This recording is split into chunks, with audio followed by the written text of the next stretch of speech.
What up guys? Өнөөдрийн review хийх пүүз бол Luka 3. Let's go.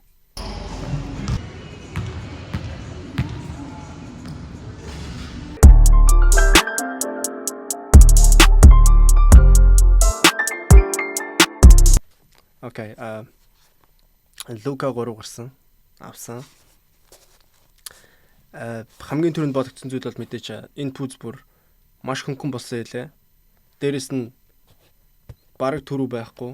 Тэгсэн мөртлөө хайф шагаагч хамгаална. Энэ бараг гартууд одоо 1-2 дээр тоглодог тоглогч нар хүртэл тоглож болохоор юм шиг санагдсан энэ пүүзэнд надад бол. Одоо би тааштай загварыг харуулъя. Хажуу талаасаа ингэж харагддаг. Хойд талаасаа ингэж харагдаж байгаа. Дотор талаасаа ингэж харагдаж байгаа. Энд ч 77 гэж бичсэн. Тэгээд уул нь нэг иймэрхүү.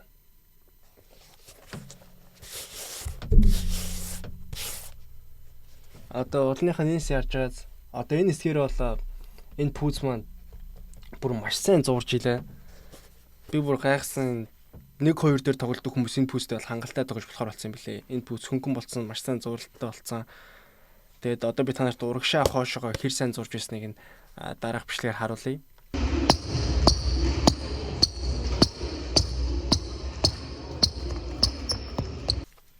Танарсаа харсан бах дараах бичлэгээр энэ пүүз бол угаасаа яг энэ хэсгээр бол өлмийн хэсгээрээ бүр маш сайн зурж байгааг.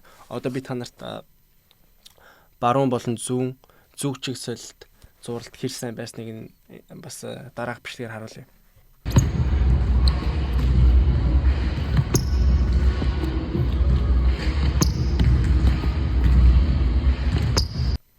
Окей. Танарсаа зуралтыг харсан бах энэ пүүз бол маш сайн зурж байгаа. Тэгээд тоос гинэ. Угаасаа тоос ингээд жоохон яадаг. Камерт харагдах нь. Тоос ингээд жоохон зуураад байдаг. Тоос татаад байдаг. Тэгээд жоохон арчих шаардлагатай. Тэгээд агаар солилцоо иймэрхүү байна. Энэ пүүз 5 тухтай. Яг энэ хойдлынхаа хэсгээр бол гой байрж үрж байгаа. Тэгээд хойдлын хэсэг байгаа шүү дээ. Энэ хэсгээр хэдийн ингээд ийм гой харагдж байгаа гэсэн доогоороо жоохон хатуу. Тийм болохоор надад бол тийм нэг гой санагдаагүй гэх юм уу. Тэгээд бас жоохон хөвшөөх хэрэгтэй. Энэ пүүз жоохон хатуу талдаа. Гэтэ энэ пүүз бол өмнөх 1-2-оос илүү төвчлөлт хийсэн гэж бодож байна. Гэтэ би нэгийг нь ревю хийгээгүй. Би яштай 2-ыг нь ревю хийсэн. 2 нь бол зүгээр яг 4-5 дээр тоглолтдог хүмүүст бол тохиолохоор санагдсан. Харин энэ пүүз бол зүгээр 3 байна уу, 4 байна уу, 2 байна уу? 1 2 3 4 дээр байдаг. Тоглолтдог хүмүүс бол бүгдэнд нь зохино гэж бодож байна. Энэ пүүз хамгаалт цаатай. Одоо энэ талаараа жоохон ийм өргөн байгаа шүү дээ. Энэс гин яг тэгвэл ингээд тань тулгуур болж өгдөг. Ер нь бол тэг үдээсний байрлал иймэрхүү.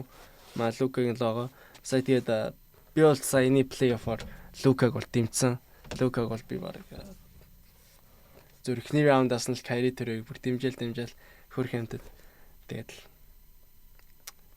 чадсангүй гэтээ би тэр эдийг дараа жилээс чадна гэж бодож байгаа. Clay Thompson-ыг авсан. Let's go. За тэгээд би завтаагаад байх юм бол 3 дахь бас бүтээсэнд бичлэг хийхийг оролдоно. Хэрвээ бүр шатахгүй бол бүтээсээ өдөр болгон тогтмол бичлэгийг оруулахыг бодно. Миний бичлэгийг үзэж байгаа баярлалаа. За тэгээд хэрвээ та нар намайг ямар нэгэн зүйлийг яриаггүй юм уу, ямар нэгэн пүүзийг яриулмаар байвал доорх сэтгэгдэл хэсэлд өөрийнхөө сэтгэгдлийг үлдээгээрэй. Тэгээд лайк and subscribe баярлалаа. Дараагийн бичлэгээр уулзцаарай.